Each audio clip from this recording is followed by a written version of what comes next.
right. දැන් රටේ dollar අර්බුදයක් තියෙනවා කියනවා. එතකොට මේ ඩොලර් අර්බුදයක් කියලා කියන්නේ මොකක්ද? විදේශ විනිමය අර්බුදයක්. ඇත්තටම මේක අර්බුදයක් මොකක්ද මේ? මේක අපි විසින් ගොඩනගාගත්ත දෙයක්ද? නැත්නම් ආත්‍යන්තරයෙන් අපිට ගොඩනගන දෙයක්ද? මොකක්ද? ඊයේ අපි ගන්න. right. එතකොට රටක අපි නිෂ්පාදන ශේෂ්ඨයක් තියෙනවා. සේවා සහ නිෂ්පාදන ශේෂ්ඨයක් තියෙනවා. right. එතකොට මේ ආර්ථිකයක ඩොලර් නිර්මාණය වෙන්න පුළුවන්. එකක් අපිට සංචාරක කර්මාන්තය වෙන්න පුළුවන්, විදේශ පේෂණ වෙන්න පුළුවන්, අපනයන වෙන්න පුළුවන්. මේ හර අපිට ඩොලර් එනවා. හරි. එතකොට මේ ඩොලර් ව්‍යාපාරිකයෝ බැංකු වලට තව මාරු කරනවා. හරි. තව ක්‍රමයක් තියෙනවා. නමුත් ව්‍යාපාර ශාස්ත්‍රයේ ඉන්න සාධාරණ ව්‍යාපාරිකයෝ යාලගේ සේවකුන්ට පඩි ගෙවන්න ඕන, රටේ සම්පත් මිලදී ගන්න ඕනේ, මේ සඳහා බැංකු වලට මාරු කරනවා. right. නැත්නම් ඒගොල්ලෝ ඩොලර් විදිහට තියන් ඉන්නවා. නමුත් රුපියල් වලින් ගෙවන්නේ. ඒ හින්දා බැංකු වලට මාරු කරනවා. ඒතර මේ ඩොලර් යන්නේ බැංකු වලට. බැංකු ශාස්ත්‍රය තමයි යන්නේ. සංචාරක කර්මාන්තයෙන් සංචාරක වෙලෙ මාරු කරලා බැංකු ශාස්ත්‍රය තමයි යන්නේ. ඒතර බැංකු ශාස්ත්‍රයට ගියාම දැන් ඔය 2000 ගණනාව කියන සංකල්පයේදී ඩොලර් එක රුපියල් අවප්‍රමාණය වෙනකොට ඩොලර් එකේ මිලදී ගැනීම සහ විකිණීම මිල ඉහළනවා. මේ ඉහළ යන්නේ ඇයි? ඉහළ යන්නේ මේ ආනයන වෙළඳපොළට බඩු ගේන්න තියෙන අවශ්‍ය ඉන්නු. නැත්නම් මේක මිනිස්සු ඉන්වෙස්ට් කරනවා. මේක කෘතිම නිර්මාණය කරනවා. එහෙනම් පළවෙනියෙන්ම මේ වගේ අවස්ථාවකදී මහ බැංකුව සහ බැංකු පද්ධතිය කෙලිමින් ඕනේ. බැංකු පද්ධතිය කෙලිමින් ඉඳලා කරන්න ඕනේ බැංකුව වලින් එක රේට් එකක් දෙන්න ඕනේ. මෙතන මේ රේට් එකෙන් එහාට අපි ඩොලර් එක මිලදී ගන්නෙ නැහැ. ඩොලර් එක මිලදී ගන්න නැහැ මේ රේට් එකෙන්. හරි. එතකොට මේ රේට් එකෙන් එහාට මිලදී ගන්න මේක බැංකුවට ඕන නම් පුළුවන් සෙන්ට්‍රල් බැංක් එකත් එක්ක කතා කරලා මේ ඩොලර් මේ ගනුදෙනු කරගන්න. right. ඒකට කියන්නේ සෙන්ට්‍රල් බැංක් එකට පුළුවන් බැංකු වල තියෙන ඩොලර් එක කතා බහ කරලා ගන්න. හරි. අරගෙන රටේ ණය ගෙවනව හරි වේවා. අපි ආනයන සම්පූර්ණ වහන්න ඕනේ කියන කතාව නෙවෙයි කියන්නේ. right. රටකට ආනයනයක් තියෙනවා.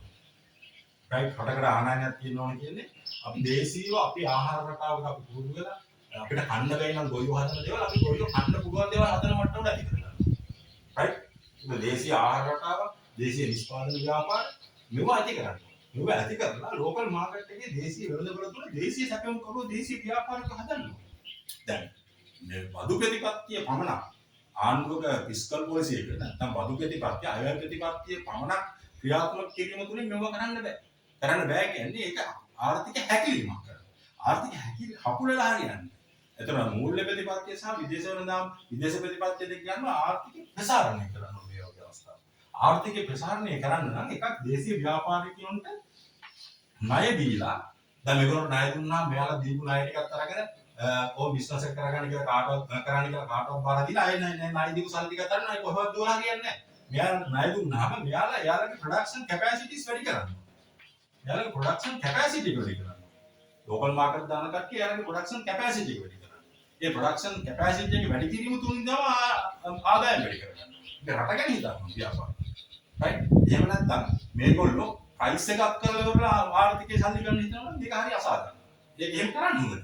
එතකොට ප්‍රොඩක්ෂන් කැපැසිටි එක වැඩි කරන්න දේශීය ව්‍යාපාරිකව බලන්න ඕනේ දේශීය වෙළඳපොළට. ඊට පස්සේ අපි ඕන එක්ස්පෝර්ට් මාකට් එක ගන්නවා. ඒක පැත්තේ එක්ස්පෝර්ට් මාකට් එක. අපේ රටේ පුළුවන් තරම් බඩු එළියට යවන්න බලන්න. right. සංචාරක කර්මාන්තයට අදාළ සංචාරක මෙරට ගෙන්න ගන්න බලන්න. හෝටල් ටික පුරවන්න. right. මේ වගේ දේවල් කරන්න. මේ වගේ දේවල් කරොත් අහපු රට ඇතුළේ ඩොලර් එනවා. හරි. ඩොලර් එනවා. එක පැත්තකින් වියදම අඩු වෙනවා. තව පැත්තකින් ඉන්කම් එක වැඩි වෙනවා. ඩොලර් එනවා. තව පැත්තකින් වියදම අඩු වෙනවා. එතකොට අපි මොනවද ආනයනය කරන්න ඕනේ? right. අපි ආනයනය කරනවා අපි ඉන්ධන ගේනවා. තාමත් තෙල් වලින් දුවන ආර්ථිකයෙන් අපිට තියෙන ඉලෙක්ට්‍රික් වාහන තියෙනකොට 100ක් නැහැ ඉන්ධන ගේනවා. එතකොට බෙහෙත් ගේනවා. හරි. අපි 100ක් අපිට බෙහෙත් නැහැ. right. ඊට පස්සේ ඉන්ධන ගේන්න ඕනේ, බෙහෙත් ගේන්න ඕනේ, වාහන ගේන්න ඕනේ. මොකද අලුත් දෙයක් රටේ ගේන්න ඕනේ නැත්නම් එපා වෙනවනේ මේක. වාහන ගේන්න ඕනේ. වාහන ස්පෙයා පාර්ට්ස් ගේන්න ඕනේ අපිට. කම්පියුටර් ස්පෙයා පාර්ට්ස්, වාහන ස්පෙයා පාර්ට්ස්, තව මැෂින් වල ස්පෙයා පාර්ට්ස් අපිට ගේන්න ඕනේ. right. ඊට පස්සේ මොනවද අපිට ගේන්න වෙන්නේ? right. මොබයිල් ෆෝන් ගේන්න වෙනවා. right. ඊට පස්සේ දැන් අපි හිතමුකෝ එක්ස්පෝර්ට් මාකට් එකේ ඉන්න අපනයන වෙළඳපොළ තුල ඉන්න ව්‍යාපාරිකයෝ අමුද්‍රව්‍ය ආනයනය කරනවා කියන්නේ. එයාලගේ සංචිත හරහා කරගන්න. right? ඒක සෙන්ට්‍රල් බැංක් එකේ තියෙන සංචිතවත් බැංකුවල තියෙන සංචිතවත් අදින්න බෑ. එයාලගේ සංචිතයක් කියලා ගොඩනගාගෙන එයාලා එව්වකින් කරන්නේ. රට ඇතුලේ මාරු කරන සල්ලි ඒවා රටේ මිනිස්සුන්ට සහ දේශීය සම්පත් වලට අයිති සල්ලි.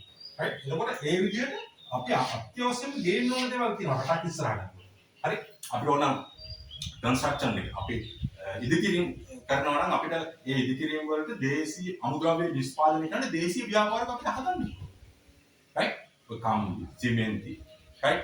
එතකොට තව ගල් වැලි ඒ ඔක්කොම දේශීය ව්‍යාපාරක අපිට හදන්න ඕනේ. ඒ දේශීය ව්‍යාපාරිකයෙන් තමයි ඉදිකිරීම වලට අවශ්‍ය දේවල් අපි ගොඩනගන්නේ. right? අපනයන වෙන්න පොළ වැඩි කරන්න ඕනේ. මේ සංචාර කර්මාන්තය වැඩි කරන්න ඕනේ. right? එතකොට මේ ඊට පස්සේ ආනයන සීමා කරනවා. ඊට පස්සේ බැංකු වල මේගොල්ලෝ සල්ලි මාර කරනවා. බැංකු වලින් සල්ලි විකුණන්න ඕනේ. බැංකු වලින් ඩොලර් විකුණන්න හොඳ නැහැ. ඒගොල්ලෝ අනිවාර්යයෙන්ම මේක සෙන්ට්‍රල් බැංක් සංචිතයට යවන්න ඕනේ. සෙන්ට්‍රල් බැංක් සංචිතය යවනකොට බැංකුවත් එක්ක කතා කරලා සෙන්ට්‍රල් බැංක් එක ගන්දනු ඒ විදිහට විසඳගෙන සෙන්ට්‍රල් බැංක් එකේ සංචිතය සෙන්ට්‍රල් බැංක් එකෙන් තීරණය කරන්න ඕනේ මේ සල්ලි දෙන්නේ මොන ශ්‍රේෂ්ඨ වලද කියලා. right? ඒගොල්ලෝ තමයි තීරණය කරන්නේ. right? මොන ශ්‍රේෂ්ඨ වලද සල්ලි දෙන්නේ කියලා. එතකොට මේක තමයි විසඳුම. මෙතනින් එහාට අපි මෙහෙම දැන් එකක් තෙල් මිල වැඩි කරනවා. තෙල් මිල වැඩි කරනකොට එක පැත්තකින් අපිට තෙල් සීමා කරගන්න ඕනේ. right? right? එක පැත්තකින්. ඒ පැත්තකින් අපනයන වෙළඳපොළ හොයා ගන්නවා. තව පැත්තකින් ආනයන කරනවා පුළුවන් තරම් අපි සීමා කරනවා. ඒ සීමා කරන මේ සංචිතේ ගොඩ නැගෙනවා. right? මේක කෙටි කාලින නෙවෙයි මේක රටක් දීර්ඝ කාලිනව කරන්න ඕනේ. කවදාවත් රටක් විදේශ රටවල් වලින් දෙන අපිට මෙහෙම අපේ ගෙදරට හැමදාම ආධාර ඉල්ලගෙන යනවා කියන එක අපිට කරදරයක්. අපේ ගෙදර හැමදාම ආධාර ඉල්ලගෙන ඉන්නේ අපිට කරදරයක්. අපි අහලා බලන මිනිස්සුකින් උදව්වක් ගන්නවා කියන්නේ. ඒ මනුස්සයාට ඒක අපි හැමදාම මාසෙම උදව් ඉල්ලන්නේ කිව්වොත් ඒ මනුස්සයාට ඒක කරදරයක් නෙවෙයි. කරදරයක්. ඒ වගේ වෙන විදේශ රටවල් වලින් අපි ආධාර පරිත්‍යාග ඉල්ලන්න පුළුවන් සීමාවක්. ওই සීමාවෙන් එහාට අපි යැපෙන්න ඕන. ඒ තනිත ගෙහිම ආධාර ඉල්ලන කනවට වඩා හොඳයි මේක වැඩ කරනවා කියලා. වැඩ කරනවා කියලා. right? එතකොට ඒකේ රාජ්‍යංශයේ මැදිහත් වීම මොකද? රාජ්‍යංශයේ මැදිහත් වීම තමයි ව්‍යාපාරික නිදහස ගොඩනගා ගන්නවට තුළ රාජ්‍යංශයක් තියෙනවා. රාජ්‍යංශයක් නැහැ කියන එක විශේෂම නීතිය සාමය ආරක්ෂා කරන්න ඕනේ. right? නීතිය සාමය ආරක්ෂා කරන්න ඕනේ. නිදහස් අධ්‍යාපන සෞඛ්‍ය මේ නිකන් දෙන දේවල් දෙන්න ඕනේ. මිනිස්සුන්ට මොකද සල්ලි දීලා ඉගෙන ගන්න මිනිස්සු ඉන්නවා. සල්ලි දීලා හොස්පිටල් එකේ ඉන්න මිනිස්සු නම් එහෙම නැති දුප්පත් මිනිස්සු කොටස් තියෙනවා. ඒගොල්ලන්ට අවශ්‍ය ප්‍රසාදන දේවල් අපේ යනවා. ඊට පස්සේ ව්‍යාපාරිකවන්ට අවශ්‍ය මේ පහසුකම් රට තුල ගොඩනගනවා. යටතල පහසුකම් හොය වේවා. ඊට පස්සේ මේ යාට අවශ්‍ය නීති ගොඩනැගිලා තියෙනවා නම් ව්‍යාපාර කරන්න අවශ්‍ය ඉදම් නීති වෙන්න පුළුවන්. ඊට පස්සේ ගනුදෙනු සම්බන්ධයෙන් බැංකු පද්ධතිය ආදායම් බදු සම්බන්ධයෙන් වෙන්න පුළුවන්. බදු නීති. right? ඒ වගේ නිදහස් ව්‍යාපාරයක් රට තුල ගොඩනගන්න.